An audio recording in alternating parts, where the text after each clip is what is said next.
শ্বশুর শাশুড়িকে বৃদ্ধাশ্রমে পাঠানোর অপরাধে স্ত্রীকে পুরো 2 কেজি আঙ্গুর খাওয়ালেন স্বামী। এর পার্শ্ব প্রতিক্রিয়া হিসেবে কতটা কি হয়েছে তা জানার জন্য আমরা তাদের কাছে যাই। শুরুতে আচ্ছা, আপনি কান্নাকাটি করতেছেন কেন? ভাই পেটে ব্যথা করে অনেক বেশি। কি হয়েছে? কি জন্য পেটে ব্যথা করে আপনার? আমার স্বামী আমাকে যত্ন করে ভালোবেসে আঙ্গুর নিয়ে আইছিল 2 কেজি। এবার ও আমারে সুন্দর করে বইসা বইসা গল্প করতে করতে ভালোবেসে বেসা খাওয়াইছে। এখন যে আঙ্গুর খাইয়া আমার কি পেটে ব্যথা তার বলে বোঝাতে পারবো না ভাই আপনারে। কিন্তু আমরা যতদূর জানি আপনার শ্বশুর শাশুড়িকে আপনি কৌশলে বৃদ্ধাশ্রমে পাঠিয়ে দিয়েছেন, এর জন্য আপনাকে আঙ্গুর খাওয়ানো হয়েছে। ঘটনা সত্যি? এটা মিথ্যা কথা, এটা মিথ্যা কথা। ও এখন কি বলবে এই জন্য ও আমারে এই দোষারোপটা করতেছে। ভাই 2 কেজি আঙ্গুর যদি কাউরে খাওয়াই সেই মানুষটা কি বাঁচে? আমার 4-5 দিন ধরে ও বাথরুম হইতেছে না। আমি বাথরুমে যাইয়া বইসা থাকলে আমার বাথরুম হয় না ভাই, কেমনটা লাগে। হ্যাঁ, বুঝতে পারছি। আসলে 2 কেজি আঙ্গুর একজনের খেলে তার সমস্যা হতে পারে, হবেই। আর আপনি তো জেনে বুঝে 2 কেজি আঙ্গুর আপনার স্ত্রীকে খাওয়াইছেন। হ্যাঁ খাওয়াইছি। কেন খাইছেন সেটাই আমি করছি। বলেন।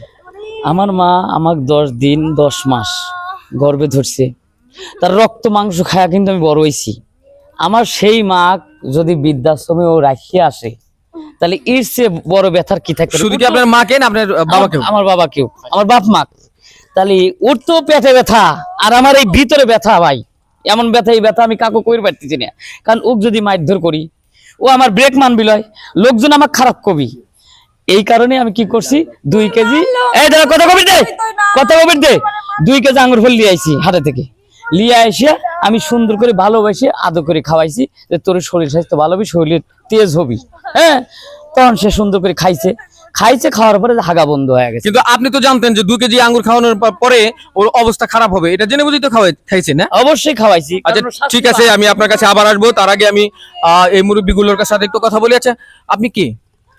আমি মেয়ের মা। আপনার মেয়ের শ্বশুর শাশুড়িকে বৃদ্ধাশ্রমে পাঠিয়েছেন, এর জন্য শাস্তি স্বরূপ আপনার মেয়ের জামাই এই কাজটা করেছে। এই কাজটাকে আপনি মানে কিভাবে দেখেন? আমি এটা একদিক দিয়ে খারাপ দেখি, আরেক দিক দিয়ে মনে করি যে না ভালোই হয়েছে। কেন হয়েছে? আমি তো মা, আমার স্বামী আছে, আমার তো ছেলের সন্তান আছে। আমার যদি কেলে আমার ছেলের বউ এই বয়সে আশ্রমে পাঠাইতো তাহলে আমাকে কেমন কষ্ট লাগতো।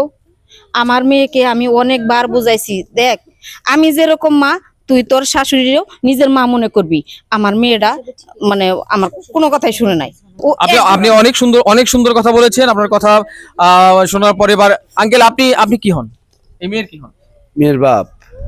আপনার মেয়ের তো খুব খারাপ অবস্থা এখন আপনার মেয়ের জামাইয়ের কারণে। এর জন্য কি মেয়ের জামাইয়ের উপর আপনার রাগ হচ্ছেন আপনি? অবশ্যই। হ্যাঁ, একটা মেয়ে মানুষ হতে পারে শ্বশুর শাশুড়ি পাঠাইছে বিশ্বাস আশ্রমে, এমন কোনো মহাভারত কাজ করে নেই। বৃদ্ধ হয়ে গেলে দেয় বৃদ্ধাশ্রমে, কিন্তু আমার জামাই কিভাবে আমার মেয়ের এইভাবে খাওয়ায় মারার সিস্টেম করছে। এক মিনিট প্লিজ, 1 মিনিট। আমি আমার পুলারে অথবা পুলা ধরে নিজে কমুতে তাইলে তো আর শ্বশুর। আচ্ছা আপনি আমার মতামত হলো একবারে উচিত কাম করছে। আঙ্গুর না, বিষ খাওয়া দানা ছিল। সুপ্রিয় দর্শক, আমরা আসলে বুঝতে পারছি কি ঘটনাটা কেন ঘটেছে, কিভাবে ঘটেছে। তো আপনাদের প্রতি আমার একটা অনুরোধ, সেটা হচ্ছে ওনাকে দ্রুত হসপিটালাইজড করুন, ডাক্তারের কাছে নিন, চিকিৎসা দিন।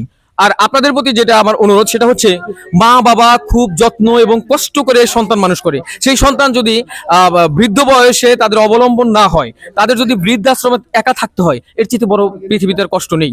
আর যারা বৌমা রয়েছেন তাদের প্রতি আমার অনুরোধ, শ্বশুর শাশুড়িকে মা বাবা মনে করতে শিখুন, তাদের মা বাবার আসনে বসান, তাদের বটবৃক্ষের ছায়াতে নিজের আশ্রয় নিন, দেখবেন শান্তি পাবেন। অবশ্যই শ্বশুর শাশুড়ি ফেলনা নয় এবং কি আপনাদের শত্রু নয়, আপনাদের ভালোবাসার মানুষ, আপনাদের ছায়া। ধন্যবাদ সবাইকে।